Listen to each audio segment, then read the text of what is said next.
Okay, and with that, I want to introduce our panel today. So we chose our panel because each one of these organizations have recently been through a succession plan, but really very different situations in all three.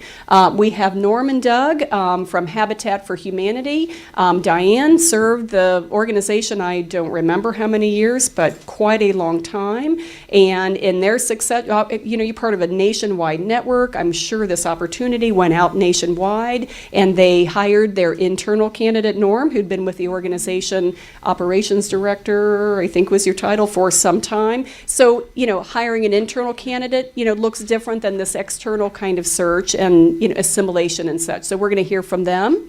Matt Arnst is the board chair of We Care Arts. He's VP with Goodwill Easter Seals. He's going to share about, with We Care Arts, their executive director was retiring after 30 years. She was the founder and executive director for many, many years. So that kind of dynamic, right, of succeeding the executive director is different too. So we're going to hear from them.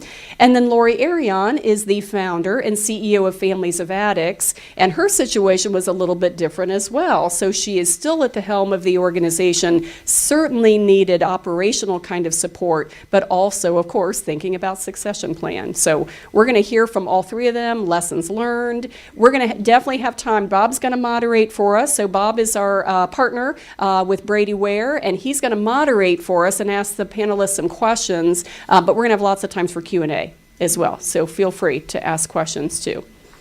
So with that, I'm going to ask our panelists to come up. We've got a couple of live mics here and just one that needs to be, these two need to be turned on. Actually, I can help you with that. While we get settled, I'm going to pass the baton over here to Bob. There you go. Kodak moment. Taking a selfie. Come on. Good morning. Good morning. Yeah, everybody doing okay? It's Friday. As Jenny said, it didn't snow. You're going to get to hear from some great folks. And more importantly, not hear from them, but learn from them. So we'll let them get situated.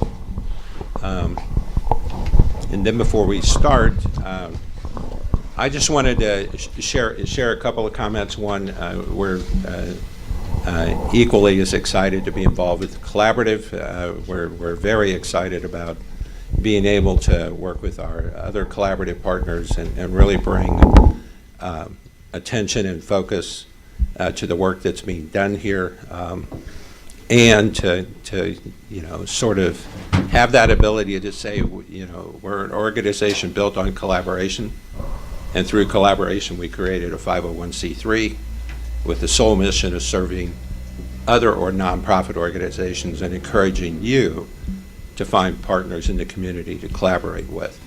One of my favorite sayings is by Gandhi, and it's always, you must be the change that you expect to see in the world. That means a lot to me personally, and I know it means an awful lot to the folks that have been involved in helping with this transition with the collaborative. And really all of you are doing that every day in your lives, either as a member of the leadership team of your organization or a volunteer. So my first question really is for the audience. How many of you are here are the leader of your organization or a membership or a member of the leadership team? Okay. The rest of you, are you board members or volunteers? Board member? I'm a board member too. You saw my picture here a few minutes ago. How many of you are here just because we had free breakfast and you had nowhere else to go? All right, some hands in the back. All right, we're going to ask the group up here to share their stories first, and then we're going to ask a few questions along the way. But most importantly today, we want you to have the opportunity to theoretically interview them on how did you do it, why did you do it, what should we do first. But I want to leave you with one thought. Write these two letters down if you're taking notes. SP. I always refer to it as the two SPs, the two fundamental things every organization should have, and unfortunately, so many don't. Number one, a strategic plan. You know, if you're really wanting to further your mission and continue to impact lives, you need to know where you're going, and a strategic plan is your roadmap. It helps you to sort of get all the cats that you're trying to herd in the same direction. So everybody needs a strategic plan. The other SP is what we're going to talk about today, a succession plan. So while that strategic plan helps you set the pathway towards the future, the succession plan helps you to be able to sustain and keep that momentum moving. Without those two key components, my experience in 30-some years as an advisor to nonprofits, you'll struggle. You'll really struggle to achieve your mission if you don't have a strategic plan. And then most importantly, with a succession plan, when that leader or the driver or the person leading the charge steps down or steps aside, the organization takes 10 steps backwards and starts all over again. That creates fatigue in your staff, creates fatigue for your board members, and most importantly, it takes the focus away from doing good for the folks that you serve to now we have to focus internally and deal with this transition and all this chaos again. I think in my career, I was telling our representatives here from Habitat, I think there are three types of succession. A planned succession, which they're going to talk to you about, an unplanned succession, and then an unexpected succession. Now, you might wonder what's the difference between unplanned and unexpected. Unplanned would be where the executive director is, or it could be a key volunteer, on the board. I'm tired and I come in, today's what, the 8th? I don't know, I'm an accountant and it's tax season, so I don't know what day it is. But anyway, they come in on Friday and say, you know what, I've been thinking about it for a while. 9 times out of 10 they haven't communicated this, but I'm tired. And I think I'm going to retire at the end of the month. That's unplanned. And the other sad situation is you're the chair of the board, or a key member of the leadership of the volunteer board, and you get a phone call from, an administrative person or a program person inside the organization to say, Bob, I don't know how to tell you this, but the director last night was in a traffic accident and they've passed away. That's unexpected. So I draw the distinction between both because, quite frankly, while the plan may be the same, the conditions are going to be much different. Because even with that unplanned transition, we at least have till the end of the month, right? So we at least have 2 weeks to come up with something. The unexpected, that's now. We have no opportunity. And in my 30 years, I've seen all three. So with that, I'm going to turn the comments over to Norm and Doug. Since they're the closest to me, we'll just go right down the line here. And what I'd like you to do, gentlemen, is talk about the transition in leadership, for the organization. But for the participants, talk about not why necessarily why you may have picked Norm, but more the process. What was the decision-making process that led you to make the offer to Norm, and how did we administer that? Because I think that's what all of you kind of want to know. You don't know anything about the process. So we were fortunate that Diane Graham, who was our executive director, had been there. How long had she been? 10, 15 years? Well, 9 years as executive director, Right. but she's been involved for probably 25 years. So she gave us a heads up, kind of a courtesy. I want to retire when I'm I won't tell you what the age was. That would be rude.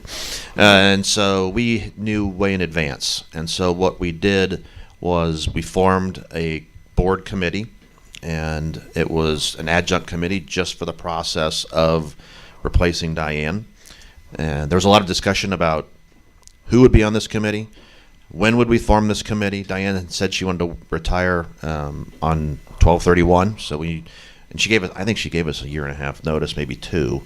So we waited until about March of 17, and because she wanted to retire 12/31/17, formed the committee, and we included board members as well as a couple people from outside the board, outside of our organization, just to have a broader thought process. And we cast a wide net with searched through the Habitat community. The Dayton affiliate is an attractive affiliate, and so we thought maybe some of the smaller affiliate executive directors would be interested. There's some websites in Dayton amongst the nonprofit world. I'm sorry, I don't know them. The people who we needed to know about them knew about them. So we cast the web there, and then we also approached individuals who we knew, and so we really had a nice net there. We had a process where we kind of whittled it down through some preliminary interviews. We had personality testing done through the HR Challey test. Thankfully for us, one of our board members was with Miller Valentine in the human resources area, so she gave us a lot of guidance and had access to that test. And from there, we whittled it down to 3 folks, and at the end, it was Norm. And it was a great decision. And Norm started in October, around October, so there was a little bit of overlap with Diane. But since he was internal, we didn't maybe need as much overlap as we would have if it would have been somebody who wasn't familiar with the organization. And he's hit the ground running, and I think it's been pretty seamless. I mean, from the perspective of the board, we haven't had to say, oh my gosh, we've gone backwards. I mean, you talked, Bob, about taking 10 steps backward. I think immediately day one, we took a step forward. And that's been great for our organization. And 18 months later, we've never been stronger than we are today. And that's a credit to Diane. It's a credit to the board, that committee, credit to Norm certainly as well. So that's kind of the 30,000 square or foot level question. You can ask a question, but if the lady next to you does, she's not going to be addressed because she works with me, and the last thing you want is a colleague asking you questions from the back of the room. And don't whisper questions in his ear, Nan. I don't want to hear that. I'll see that as well. So. You said something about the personality test for the candidate. He's here, but so I don't know if you really. I'd like to hear it. Yeah. It went well. How much of a factor were the results of the personality test on selecting? They really were. They really were. The test, and I think I have your test, but I wouldn't give it to you. There were a number of different sections on there, and one of the sections, I mean, the obvious ones, their experience and the way they handle people and some of those things. And, a lot of you probably have taken the same test. They ask you the same question and 4 points during the test to see if you're honest and can give the same answer and all that kind of stuff. There was a part in the test and in our interviews where we really got a sense of, did the individual understand our mission and believe in it? And there were some folks who were tremendously competent executives, and they had run businesses. They had been on boards of nonprofits, well-known nonprofits. But when they came into the interview, they asked a lot of questions showing they probably hadn't even clicked on our website. And everybody knows who Habitat is, so I mean we kind of get it. But at the same time, we just expected a little bit more in that perspective. And so that began to rule some people out. Then you get a sense of their belief in the mission and what we're about. And that actually came through on that personality test to some extent. It didn't obviously address their specifics around the Habitat mission, but you could tell whether they had a belief in the mission and whether their personality was, were they collaborative or were they dictatorial and all that kind of thing to make sure we got the right person in charge. And we obviously chose well. And I would say that even if you weren't here. Which test did you use? It was the Challey. I think it's spelled Chally. I don't think it's cheap, and we might not even have paid for it. I think Miller Valentine might have paid for it for us because, again, we happened to have a board member who had access to it, and so we were kind of very lucky in that fashion. But it was definitely worth it. Now that you've gone through the process, is the succession plan written down now, and who owns that? And do you have now a person who you're working to succeed Norm? Norm can't retire for 50 years. Or as I told him, I'm off the board in 22 months, so I really don't care after that. I do. I did some research in advance of this event, and if you go on a search engine and you type in nonprofit executive director turnover, you get a lot of great information. And there are a lot of studies out there. I read a study from Syracuse University, a study from NC State, North Carolina State, and a study from some, I don't know, organization. I can't remember what the name of it is. I wrote it down. It's over there. And they threw a lot of statistics at me that were maybe a little bit common sense, but it just reinforced what I believe. So when this happens, 44% of organizations have a plan and 56 don't. There's no plan. So then they have to scramble.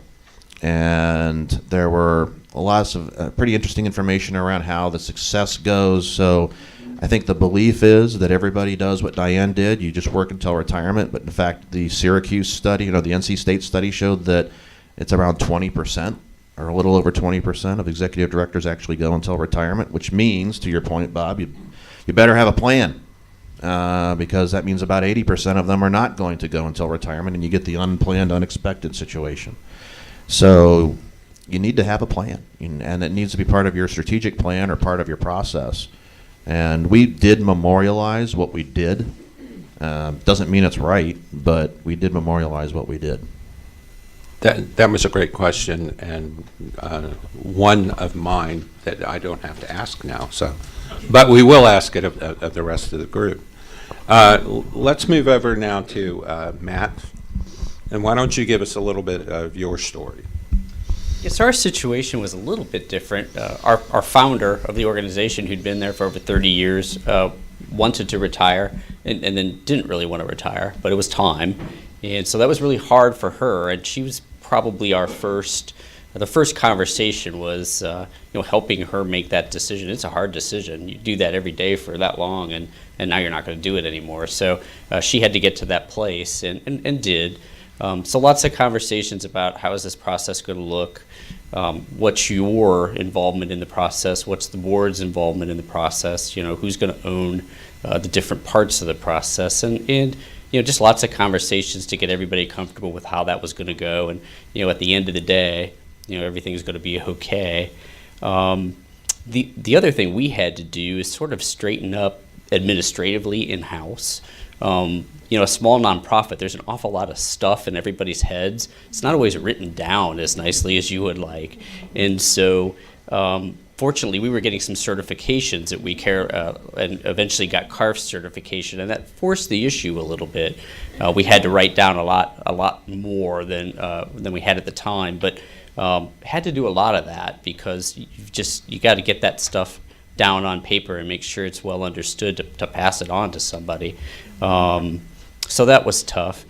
Staff, a small nonprofit, you've got staff that have been there a long time. They're not there for the money. They're there because they love the mission of the organization, and here's their leader for 34 years, retiring away. So lots of conversations again about the process and who's going to do what, and reassurance it's all going to be okay. And then, really conversations with the incoming person as well about how's this process going to work? How do you want it to work? What's the overlap? Thankfully, we were blessed with being able to have some overlaps. So I know we didn't get everything down on paper. There was still an awful lot of stuff in people's heads that had to get out. And for an organization that is built on a lot of relationships and fundraising, a lot of information had to get passed. So we were fortunate to be able to have that overlap and do that. But sitting here today, we're probably there's more in writing and more formalized than we had at the time. So that was kind of our process. We were fortunate as well. We had a former board member who had been a HR executive, and she wrote out the plan and how we were going to execute it and the timeline, and kind of kept us on track to make sure we were moving forward in getting the process done. I think we originally talked to maybe 6 or 7, whittled it down to 3, including an internal candidate, and eventually then brought in Darlene, who was not the internal candidate. We brought Darlene in from another agency. All right, well, thank you. Wave again.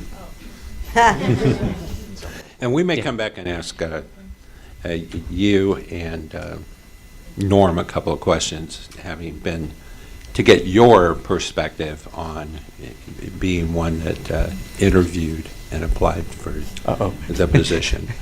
Any quick questions for Matt? Yeah. Can I ask a global question to the panel? Sure. What are some of your, how do you overcome, or what are some of your strategies for, we've always done it that way, to overcome that? What are some of your strategies to overcome that? That's an easy question, right? A lot of it's just communication. It's just talking through it, and you know, that, to be honest, that's one of the exciting aspects of changing leadership, is to get out of that a little bit. I mean, when the same person's there for 34 years, you've got that same perspective for 34 years. So for a small organization, it is an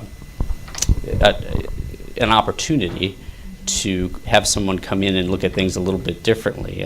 Scary for the staff, but an opportunity still the same. My question really too, it seems to me that your next leader would need to have a skill set but not quite the same as what you had from the founder. Was that part of your consideration as you went in? How did you identify the kind of skills you were looking for, and how that all happened? It very much was.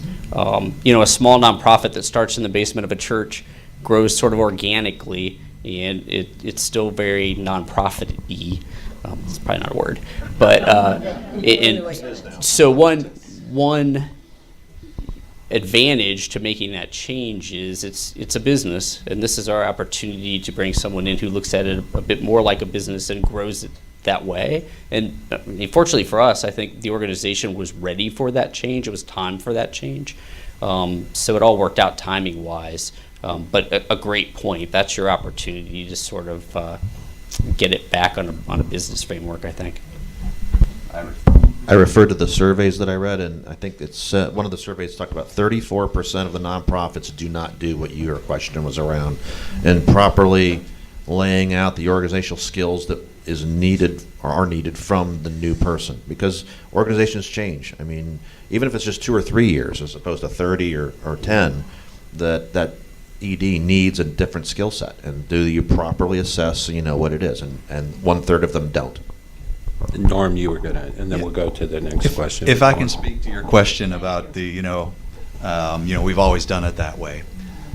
I think from my position, obviously, you'd be surprised how the, number one, like your staff, although they may be thinking that way initially, once the current leader is no longer there, I think you'd find that most of the staff has either ideas that they weren't confident enough to bring to the table.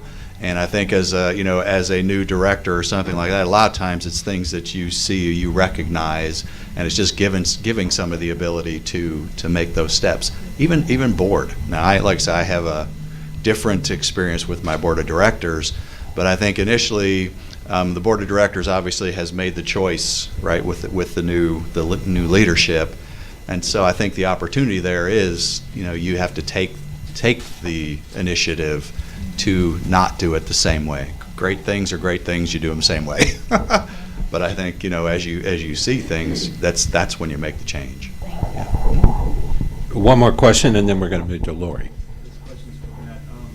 Norm had talked about a personality test. Did you implement something similar, or how did you come up with your questions to distinguish between the two? Yeah, we didn't do a personality test. We just came up with a set of questions. All right, we're going to move to Lori now and ask her to share her story. So I think we still might be kind of nonprofit-y.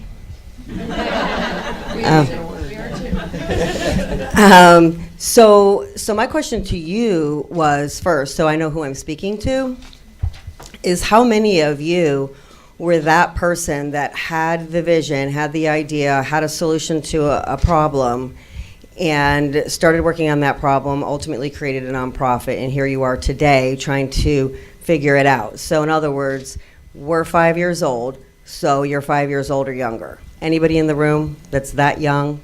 Don't be shy, because I'm sitting up here, right? So that's our case. So we just turned 5 last November, and so I was hoping to learn from all of you. And when Jenny asked me to do this, I was thinking, what? Like, why would you ask me?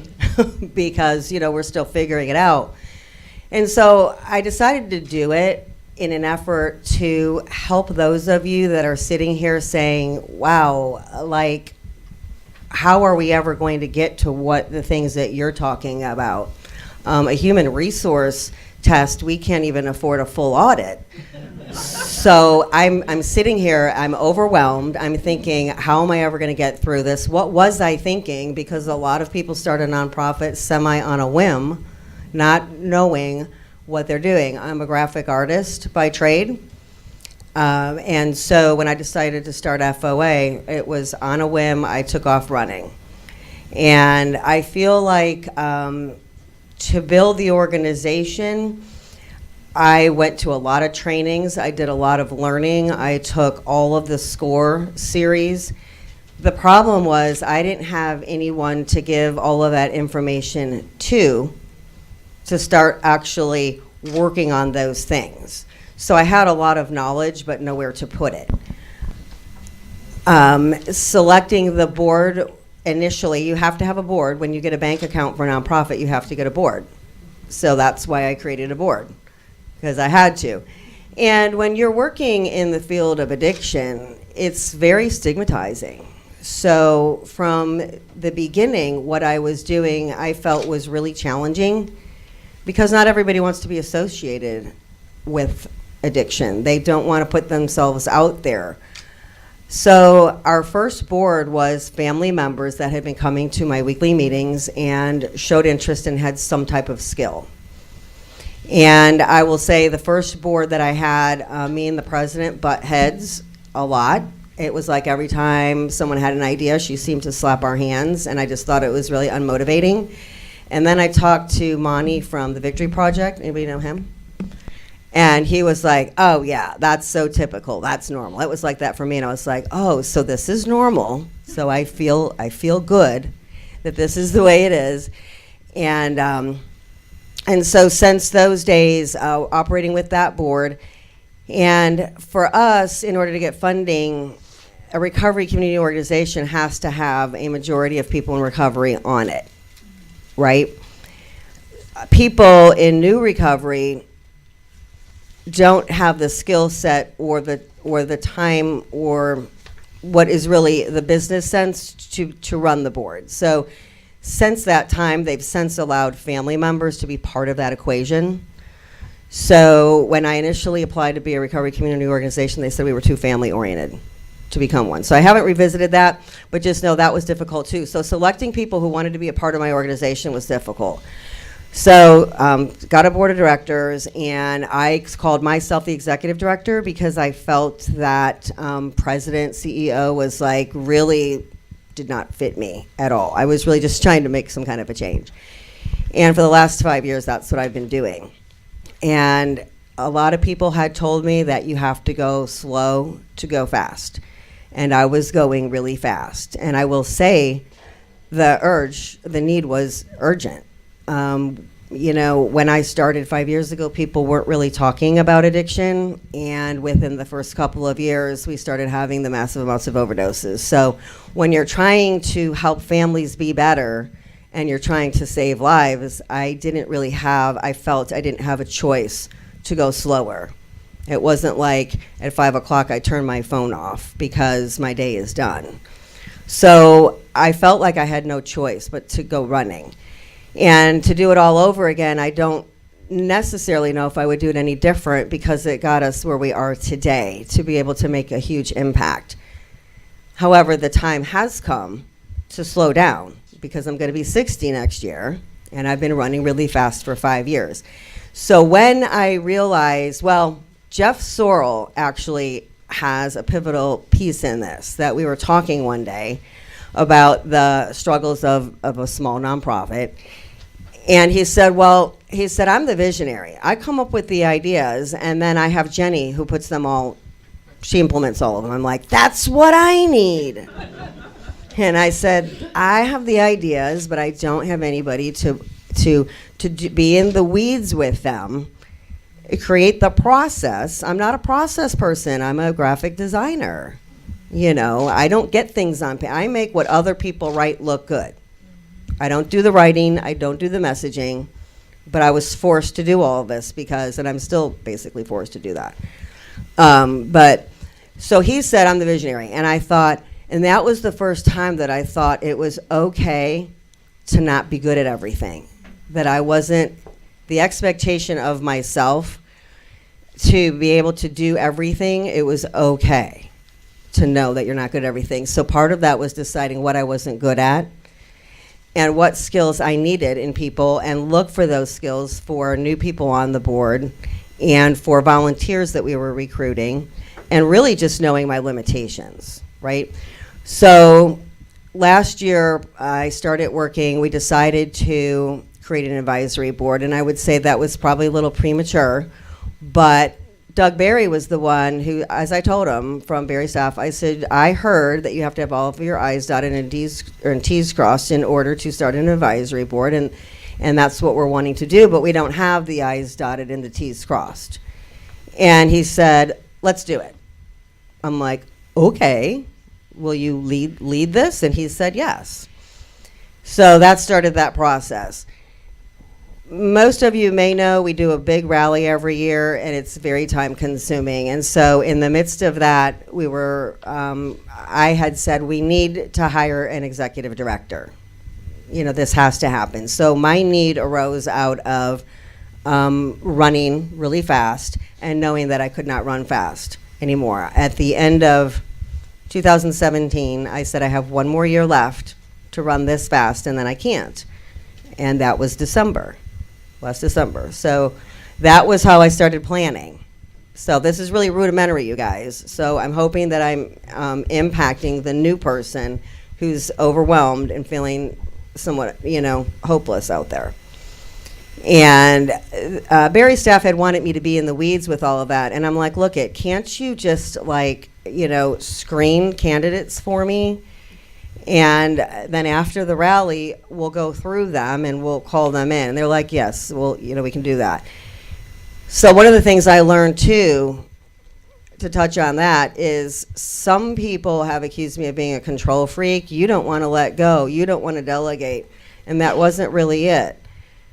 I had heard in, I think, a leadership training I was in, that you may delegate and you may fail at some things. You give a volunteer something to do and it doesn't get accomplished. And so it doesn't get accomplished. So what I've done is things that there is no room for failure, I'm going to be really careful about. And other things I've been able to learn to let go on. And if it doesn't happen, it doesn't happen. If we didn't make that event because the volunteers didn't get it on their calendar, or my volunteer coordinator didn't follow up with people, it didn't happen. Doesn't make us look good, but it's not a deal breaker. You know what I mean? So I never really was not wanting to delegate. It's just that I didn't really have a whole lot of skilled people. We're dealing mostly with volunteers to delegate to. So with the process with Barry's staff, and that's when I was like, can you do this? Right? So ask people to do stuff. Don't be afraid to ask. And they did that. And that's where we settled in on Anita, who's sitting up here in the front. We did not have a test. I suggested that they make a phone call to her and see if she could speak well. and send her an email and ask her to answer a question. And I feel like those two things tell a lot about a person. If you can't speak and you can't put a sentence together, I'm not sure you can be our executive director. Someone on our board said the executive director needs to be someone who is experiencing addiction and recovery so they understand. And I disagreed with that. I wanted someone who had resilience, because when you're dealing with a situation like this, we don't want an unexpected departure. My child overdosed and died, and I can't handle this. My child relapsed, and I am in it. And I'm telling you, my daughter's been in a relapse the last year. It has been a very, very hard year. So you have to be resilient. And I felt like if someone was in it like we are, that took the resilience factor out. So I feel that was a good call. Anita comes from the developmental disability field, so she understood stigma and she understood compassion for challenged individuals. And I quickly saw that when she attended our initial weekly meetings that we have here every week. And so those qualities are ones that I needed, someone who could be compassionate, be passionate about what we're doing. And another candidate was a lady who lived out of town, and she had a whole lot of business sense, but I had the feeling she would be like a strategic planner I worked with that would have monopolized all of my time getting it to the business stage. And that's good, but like I did not have the mental capacity to be there yet, and she was far away. So how would she be able to learn our culture and know what our product was if she wasn't here? So, Lori, I was going to say, could I ask a question? Yeah. So, just so what I'm hearing, I guess, just to make sure, really right now your organization is in the stage where it's pretty much all volunteer driven. You don't really have a paid staff, Right. do you? A paid director? Well, Anita and I are contracted. Okay. And so, yeah, we're still really small. All right. Well, thank you for sharing all that information. So as you can see, before you open up for additional questions, because I want to make sure we allow this group an opportunity to sort of, since we have you all captive here, that we can pick your brains. I just the observation I guess that I have here is you can see these are vastly three different things, and I saw heads nodding in the room. So I think each one of these stories resonates with you. Obviously, larger organizations that are more established, one would expect that we have a lot of processes in this whole plan, if you will, defined. The comment I would make to that is I've dealt with very large, very organized organizations with, the process at the end of the year, many W-2s, and you would be surprised. There are a lot of those, and you shared some statistics that don't really have a plan. You assume that they would. Each one of these is different. That promotion from within, the observation I would share, and I think we heard it here, in the Habitat example. Part of the process, I guess, of that, if you've had that director in place for a while, and the benefit that you have of an internal hire, they already have what? Knowledge of the organization. That's a plus. It could also be a negative, to be very respectful. A lot of times when you have folks in the programming area, they may have a lot that are program focused. They may have a lot of understanding of the work that you do on a daily basis. A consideration I would offer, or an observation, Sometimes, most organizations with their program folks, when it comes to training and development, they focus their energy around the program-related work that they do. Organizations tend to cut back and don't spend money on leadership development for internal managers. And I've seen the same in our firm. You have an experienced auditor and they're a manager, and you make them a partner, and they're ineffective. So don't overlook the aspect if you're wanting to have that, and I'll come right back to you, wanting to have that kind of internal succession. And my firm is based on that. I mean, we're growing the partners of the future. We don't want to have to go out and hire them from other firms. So don't overlook the cost and the opportunity and the need to develop in leadership skills. Because, again, you can be a very effective manager and you can fail once you take the throne, so to speak, at the top. You had an opposite. I just wanted to mention, Bob, I think you appreciate this, plan for finances. So I know Habitat said they also had an overlap. We had an overlap, and we were very blessed to be able to do that. But you have to plan for that financially. So if you're looking a year ahead and your budget has to include, even 2 months or 6 months of an additional executive director, not only from the budgeting or front end, but from the other side. So the following year, after your audit and after you're writing grants, you're having to explain an increase in your administrative expenses. And a lot of times it's significant because you're paying the head person of your organization more money. So I just wanted to mention that because I know two of us mentioned overlap, and then again with Lori's situation where not everyone is technically staff. Those are things you have to think about when you're doing that. One of those very simple but easily overlooked. And then we're going to open it up for questions, but Can I ask a really, question? huh? Can I ask a question? Sure. Your comments made me sort of rose a question that I'd ask Norm. I guess I could ask him any day I want, but we're here. So when you get promoted from within, it's a different dynamic than coming in from the outside. So did you have any challenges with the staff who maybe used to see you as a colleague and now see you as the boss? So I think as expected, there are, and I have to say that I had a great relationship with most of the staff that we have. But I also want to say that some of the staff that we had, and this is again in my opinion, were not the right staff members to take us where we needed to go. And so I think with any transition, I'm sure you've had the same, Darlene, is that when you get there, right, you have to evaluate who's on the team and are they right.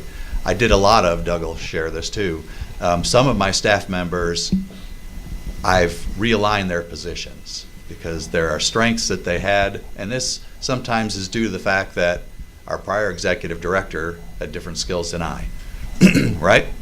And so, she may have been great at, ABC, and I was great at B, C, D, so there are things that, as I identify them, some of my other staff members, right, fill those gaps and actually do it really well. But we did, like I said, obviously, there were staff members who are no longer with us. There was some of that. Some of it was, I think, they just didn't know what the future really was going to be like with me rather than our prior ED. And so they obviously made different choices. I think that's to be expected. Do both of you feel empowered by your board to do what you need to do? And one of the surveys addressed that the boards really didn't give good leadership or good guidance to the new executive directors. So then there was another quick turnover, and they were right back at it again. So the proper answer is yes, I gave you the guidance to do what you want to do. And and a huge, I think to me that was a huge advantage because I had been there for so long. I really knew the board of directors, and I feel fortunate that I have my board that I do because I don't have some of the issues that you have, but some of that is the difference between a governing board, right, or more of an operating board. And so, fortunately, my board is a governing board, and we have a great relationship. Yeah. And Matt, your leadership are compensated director when you're not volunteer led. Well, first off, thank you guys for sharing your stories. And Lori, all I can tell you, hang in there. I mean, eventually it will get better. My observation for you, and it's, you have that passion, and everybody's main concern is trying to service your targeted constituency. I mentioned earlier the need for every organization to have a strategic plan, and I guess one comment I would make for you to consider with your volunteer group, and I know it takes you away from the things that I think you're probably more passionate about, but volunteer board-led organizations where folks are not compensated, the more structure you can bring around volunteer expectations, job descriptions, particularly if they are filling positions and doing things that otherwise people would be compensated for, you kind of have to stop, even though you don't want to stop running. You got to kind of put that in place, because I think then that becomes a catalyst in a process to recruit board members that are better, to manage your volunteers better, and things of that nature. And I would encourage you to talk to Jenny, continue talking to Jenny, because I know there are folks involved with the collaborative that focus on volunteer recruitment and management. I think that would be a help. And at this point, we have about a half hour or 20 minutes left. So we're going to turn it over to all of you to either ask questions, or we're going to sit up here and we'll ask you guys questions. But we're going to keep you here for 20 minutes. So the first hand that went up was back here, the lady who stole my earlier question. I'm probably going to continue on that question. Now, my question is for Norm. Yes. Now, understanding you're new in the position, but at this point, are you looking at someone who will be the person that you're going to groom to replace you? Honest answer? So one of the wonderful things about being asked to do this is, of course, I thought, you know what, we need to formalize that. I've always been a big believer of, any position I've been in, you have to train others to do what you do. It's not a threat. I'm not worried about somebody taking my job, kind of thing. Never have. But one of the things I was fortunate to have is that in our prior executive director, I worked with her for 9 years, and so over the years there were many things that she shared with me as I was director of operations, and so the operational part of it, I don't want to say I already knew it all, because you definitely don't, but I had a great base. But with that said, one of the things that we did have prior to my becoming executive director, matter of fact, about 3 years in, we had basically just a contingent plan where if something did happen, one of those oh no events, we actually had a document that said at that time that I would step in as the interim executive director. And at that time, of course, I was just thinking, okay, great, I'll do whatever, and I had no desires at that point to be the executive director. Let's just say that. But as the time went by, that became obviously a reality. But moving forward, like I say, there are staff members I'm already training to do many of the things that I do. Number one, temporarily if I'm out, and permanently so that somebody else knows how to do those things as we hopefully move forward and grow. And we didn't lose the resumes that weren't chosen. Is that a threat? No pressure.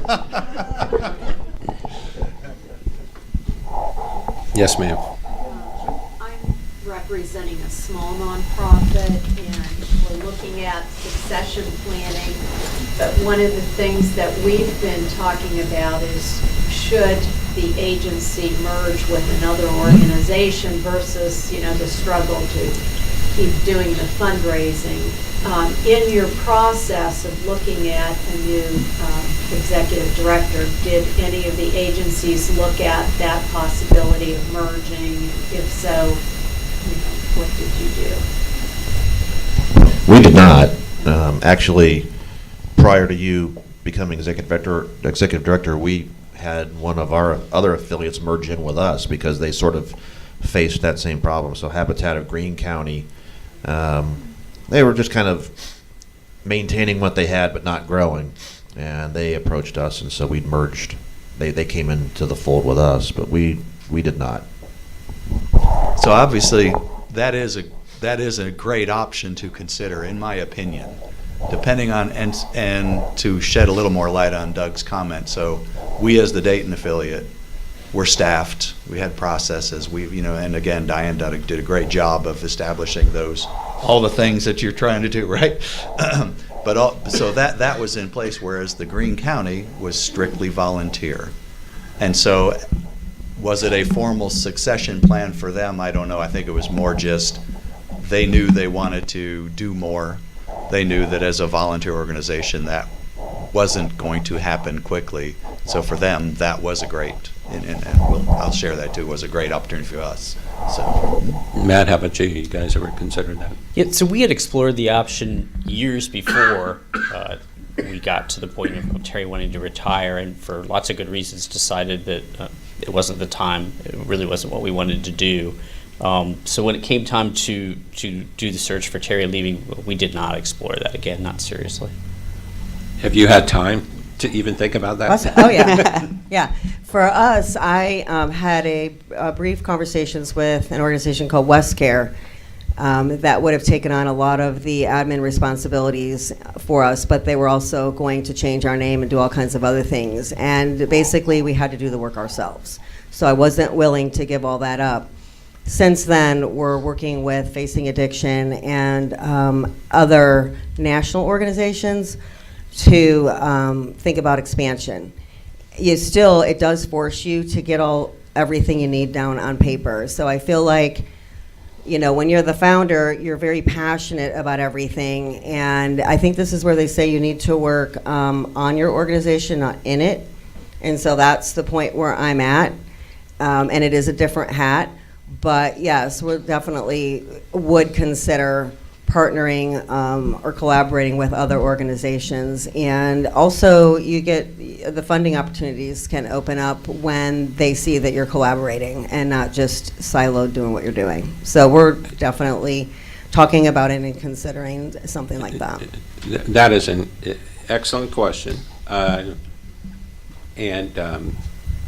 for all of the organizations in the room, one thing that I think as a board member and some of the boards that I serve on, and it's kind of changed over time, I think we are finally getting to the point where we stop talking badly or disingenuously about other organizations. We all know that there are limited funds, so the people who are getting the grants, they're happy. The people who aren't getting the grants, they blame the people who are, We're all out competing for the same dollars. I appreciate what Habitat shared here. I've served on a board and currently serve on a board where you have a national organization. The Heart Association, United Way, Habitat for Humanity. That infrastructure brings a whole lot more resources to the table. When it comes to succession, you have the ability to post the job on their internal network. I am involved with our local United Way, and Richmond, Indiana is where I live. It's a small community.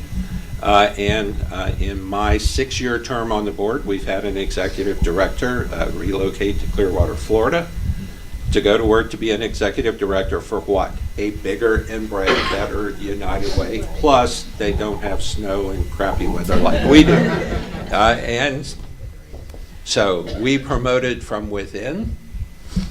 So actually, this is kind of funny. We promoted from within, and then last summer, the director, she took a job in another zip code and probably another nicer weather area of the country. So we have been through this succession twice. And ironically, what we've done is our current director is a former board member who came back to run the organization. So hearing them talk about this, it's like, geez, I've lived this the last 6 years. Other questions? Doug, you mentioned, I think, that you put together an adjunct committee to select the executive director. Can you tell us a little bit about what that committee, the people consisted of, how often you met, the type of things you did to start the search? My recollection, because it's 2 years ago now, Okay. was that it was a committee of about 6 or 7 people. There were 2 external that were not on our board and not, I don't even know if they were donors or anything. I think there was people we knew that we respected in the community that were maybe business owners, so they were used to hiring. And we made sure that when we formed this committee, it had a diversity of thought. And on purpose, the board, I was the vice chair at the time. The board chair and I were not on that committee. We wanted to have 6 or 7 broader opinions. We, of course, were brought in to consult and talk, and we were part of the decision-making process. But I did not interview any of the candidates other than, well, I knew one of them already, so I didn't really have to interview him. And I interviewed Norm just because they said that they wanted to go with Norm, but before they wanted to go with Norm, they wanted the board chair and the vice chair to interview him. And so that was when I talked to you. It was a good process. Again, you want diversity of thought, diversity of perspective. And they met, probably every month, maybe, and then, emails more frequently.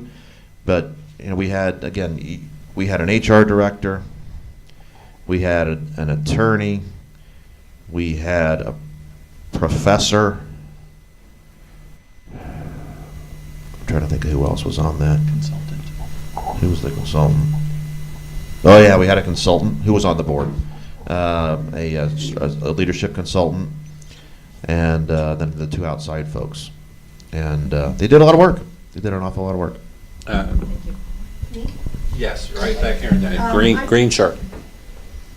That's you. Okay. Unless I'm colorblind, that kind of looks like green to me from up here. Okay, so more kind of in the nitty-gritty, did any of you consider hiring a search firm, an executive search firm? If you didn't, why? And then how did you go about structuring the questions? I know that many of you had HR professionals, so I'm going to assume you did situational interviewing and that you had multiple people involved in the process. Can you tell us more about that? As far as the interviews, did you grill this person? Did you bring them in for an 8-hour day or a weekend, and did you have to meet 20 people and talk, or how did you handle that kind of stuff? The surveys that I've referred to said that only 12% of nonprofits hire an outside executive firm. 68% follow the path that Habitat did. So that gets to 80. I don't know what the other 20 did. We had, was it exhaustive and penalizing and difficult when we interviewed you? I don't know. It was a couple hours. It was a nice, it was and I was interviewed by, by the entire committee. And, they asked me questions, not just, of course, about the mission, but about myself, and I guess got deeper into, my skill sets and things like that. But, at the end of the day, I guess to me, I just speak my mind. I'm honest about what I want to do, and obviously that's, they made the choice. We had interviews lined up so that we had 3 or 4 candidates come in, and that made it easier on the 6 or 7 committee members who participated. Lori, I'm interested because I view that you're in the throes of this, if you will. You're wanting to redefine your role. Maybe you have plans at some point to stop running. How did you go about identifying that volunteer that would come in? Although you did say you guys are contract employees, but what was the process of identifying who you were going to bring in to take on that greater operational role? And then eventually, I'm assuming the plan would be to transition into sort of kind of what you're doing. Being out there, being that champion and that leader. Did you have a committee, or was that just you making the pick? Basically, it was myself and Barry Staff. What Barry Staff did is, and I really let them take the lead and then kind of approved what they did, but they came up with a series of, I think, 8 questions. So like a survey that each candidate had to answer. Some of them were, based on their skills. I'm not sure I even remember what those were. Barry staff came up with those questions that helped them identify, and also by working with me as to, we identified our needs. Well, what do we need? So even though we needed an executive director, we also need an operations manager. We need all kinds of things. So executive director is wearing a lot of hats currently. And so that's how we identified who was going to come in. And we also interviewed several people on the same day to make it easier. And so did, because I think that comes back to your question, so you did essentially rely on a third-party provider. I did. So to it was do it the was Barry process. staff, and good thing was we didn't need to pay them to do that. And I will say that since those early days, we now do have a board succession plan, so that we always keep our intellect and have a schedule for all of that. We have we just elected several new board members with that rotating schedule. We do have a strategic plan that was done by Wright State students, and the plan focuses a lot on board development and organizational development as opposed to programs, because that's what we need. And even though that's not what we wanted to hear, we need that. And so we were able to get that accomplished through Wright State. And then currently, I'm asking for what I need. And so I'm working with a guy in Cleveland who's doing this totally free, 1 hour a week to develop, starting with a plan of action. After talking with him yesterday, he's broken it down, and we kind of need to take these baby steps. And so even though we need a strategic plan, that's coming, but a plan of action is coming first. And he's doing it free for me, and he said, my skin in the game is you're a great organization, you're going to help a lot of people, and I can help you do that. So just get the people in place that you need. Did Barry staff then post the position and yes, interview the they candidates? Posted it on Indeed. Okay. On Indeed, and then they pre-screened them, and then I think we had a handful of 10 people. And I'm going to tell you, initially, Anita's resume was very sparse of information. This other gal that was, very credentialed up was way overkill. And ultimately for us too, it was part of fitting into the culture, but yet bringing new skills to the table. I do think fitting in with the culture, understanding the mission is huge. And Matt, what about you? Did you guys use a firm, or did it was all done similar to Habitat? Yeah, we talked about it briefly and felt like, for a small nonprofit, the expense is large, and so we felt like we could make it through the process without that expense. And again, had a board member, ex-board member with a lot of expertise on how to go through this process. So we were lucky. We had that resource and had confidence that she knew the steps we needed to take to be successful. Perfect. I want to call on some people who haven't had a chance to ask in the gray sweater. We're a middle-sized nonprofit, and I'm the founder since 1978, so it's difficult to pick someone, but we relied more on, we didn't use an outside staff. We picked someone from within our organization after looking for a couple of years, and she just sort of God-led it to us, seriously. Worked for a lot of years with us on one of our projects, and she just seemed, she's completely different than me. She's organized, which helps. But it just seemed natural, and what we've done as a staff, as together, is we're co-directors now. And so she is taking over a little bit more, especially the stuff I don't like, and getting more and more involved. We have 10 different programs in our projects and programs in our thing, so we sort of split them, and now as we go on, she takes over just a little bit more stuff, and it just seems to work for us. One of the things I will say is one of the things we did about a year ago was we did personality tests on everybody in our thing, and it's a different kind of a personality test. One of our people works in that area, and we found who were the people that were the movers and the shakers, who were the team members and all, and it just seemed to help to be able to place everybody in the places that they. So when she does take it over completely, we have the people in mind. So I think it works well. But we couldn't afford to do an outside staff. I think it's 20 to 30% of the of the base pay. Generally, I can those- attest to that because we use them to hire accountants, so. It's not cheap. As a business owner, and we are not a nonprofit just getting underway, we think it's expensive too, so, yeah, the fees can be sort of salty. We were told by one of our major funders that we should do that.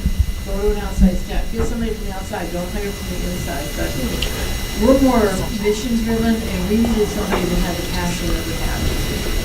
Because she sees the thing, and the days that we may or may not be able to get paid, we know that she'll be there anyway.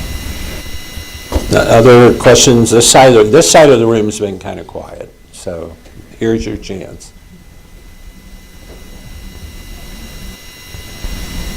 Anyone else have a question? Okay, I'll come back to you. Okay, I have a question for Norm. The treasurer of the nonprofit to which I'm a member died of cancer last month, and one of his desires is that we contribute to Habitat for Humanity. So my question to you is, where is the greatest financial need in Habitat for Humanities at this point? Wow. Can I interject? Would you mind following up offline on that one? Sure. Any other questions about the succession process? Yeah, could Norm, Darlene, could y'all speak about maybe the pros and cons of that overlap time? I can see some of the pros there where you get up to speed, so to speak, but I could also see a con where maybe the staff would become to expect, well, okay, that means we're just going to continue as we have. Would there be any advantage to saying the outgoing director ends on the end of March and the incoming director begins on April 1st? Do you want me to leave the room? I was very lucky in the interview process that the board members who were in the room told me that would be something that I would have the initiative to kind of choose whether or not I wanted her there.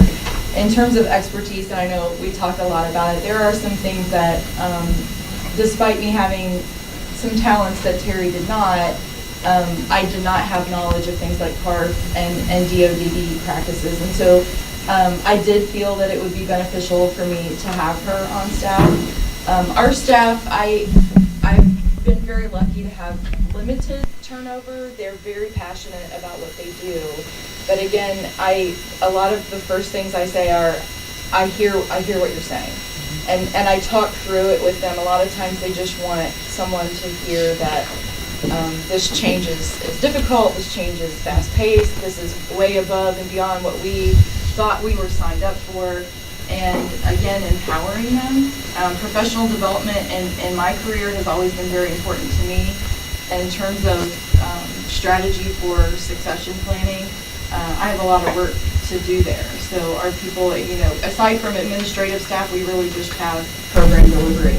And so it's difficult. There's a big gap to fill there. But I did like having Terry there to bounce questions also, bounce questions off of her and ask her opinion. But there is a point too, I think, where what you're saying, they kind of get in the way.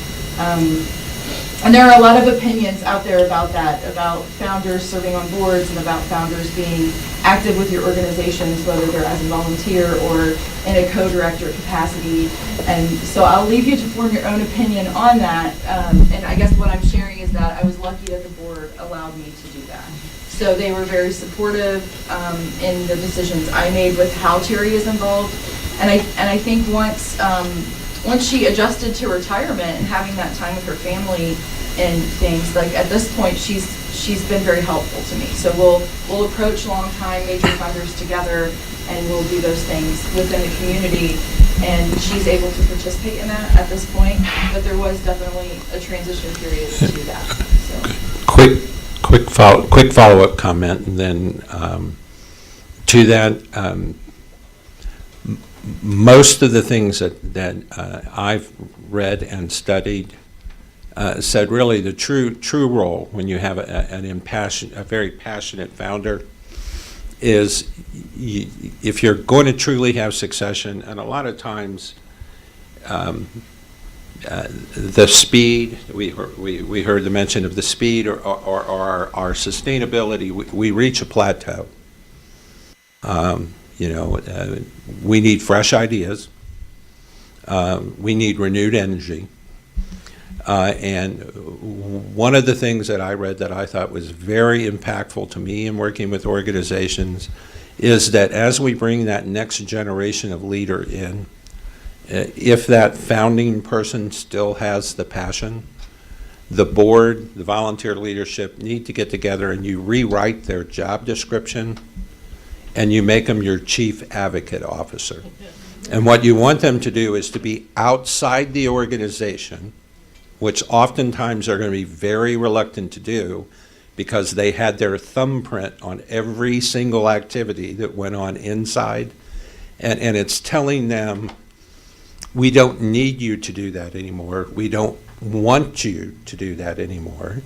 And it requires strong board leadership because at the end of the day, even that founding member works for the board at some point in time. And if you don't address that phenomena, then basically the board works for them. And really at that point in time, I'm an accountant, I'll tell you what you're doing. You're running a nonprofit sole proprietorship with a group of volunteers. You're really not a nonprofit organization that's board driven. The director works for the board. So I say turn them into advocates, involve them, like you said, in major donor recruitment, get them to open doors, because fundraising in particular, most board members do not want to do it. And that person that had to, really like Lori, that person that had to go out and pound the pavement and open up the doors, they developed that skill set and that thick skin necessary to ask for money because they had to. Strip everything else away and just say, will you continue to open doors for us to push our brand and push our mission and get them out of the day-to-day? And if you do that, I think you can transition their role and make them very effective. If it's okay, I know we have groups where we're coming up to end on time here. I'm sure if they have time, our folks will hang around. But we wanted to kind of end with asking them this question. And I'll ask you guys, try to keep your answers, fairly short. Hindsight's always 20/20. What would you have done different now that you look back on it? So whether it's the decision to promote Norm, to go outside to look for a new director. Oh no, you got to get your thick skin. So we're going to make you stay in the room. And to Lori, your transition. Is there anything, if you could go back in time, what would I have done different? Real quick. No. No. Okay. So I think we nailed it. Was it perfect? No. I don't know where the imperfections were, but the team that put together and did the job did an A job, and I don't know what could have been different. So You're welcome. Thank you. Thank you. From my standpoint, although I obviously worked with our prior executive director for a long time. Operationally, there were many things that I discovered on my own. She was great at leaving trails, so that was a good thing. But I think that's helpful. Just like you said, it's helpful to have, okay, where do I find this, and where's that password, and this thing that we do once a year, where's that information? So. Yeah, I think my answer is pretty much no, too. The only thing I would add is just communication. You can always communicate more. So I know from the staff perspective, we probably could have been in there talking about it more than we did. So that was probably about it. I appreciate that. Someone brought up that, what do you do with the employees that might not necessarily like the transition? The more you're upfront and open about it, and the more you communicate, communication always helps overcome, unwarranted perceptions. For me, I was blindsided. I didn't know what started out as 6 people and a pack of Twizzlers would turn into 22,000 people in 5 years. So I did not know that what my idea was going to be successful. I had zero clue. So I would say be prepared if your idea does take off, that you start getting those people with the skills that you need around you sooner. to start planning sooner. And so for me, I didn't see it coming. So that's what I would have been done different. I feel like we wouldn't. I mean, we've made it thus far. It's been a struggle, but we've made it, and we're proud about that. And make sure that you are mission focused. There are so many ways to get off your mission. If you need to, be open-minded and redefine your mission, then do that. But know what you're doing. Have a vision. Have a set of core values that you're all working with, and and just keep at it. And nothing comes easy. And I hope that my kids learn resilience from this, that just because things get tough, you don't quit. You keep going. Well, we're right at our stop point here. Like I said, I'm sure if you have a couple of questions, I'm sure the panel has contact information, and certainly will either speak to you now or you can get a hold of them if you have additional questions. Thank you for sharing your stories. They were very impactful. And hopefully for all of you, we would encourage you, as Jenny said in her opening remarks, we are going to have a 4-hour training session on succession planning. First off, I'll forewarn you, it's not to share these types of experiences, so to speak. It's more to say, how do we go about developing a plan? How do we reduce something to writing and kind of institutionalize it so that we sort of have that, along with our strategic plan, in our back pocket should the needs arise for any reason. So we would encourage you to please, follow the emails, go out on the website and sign up. We believe that we have some information and some, practice aids that we can share that can help you just sort of get a little further down on the road as far as defining this for your organization. We appreciate your attendance. We appreciate the work that you do and the lives that you touch and improve. And again, thank you to our panelists for coming here and taking time out of your busy days to share with the rest of the group.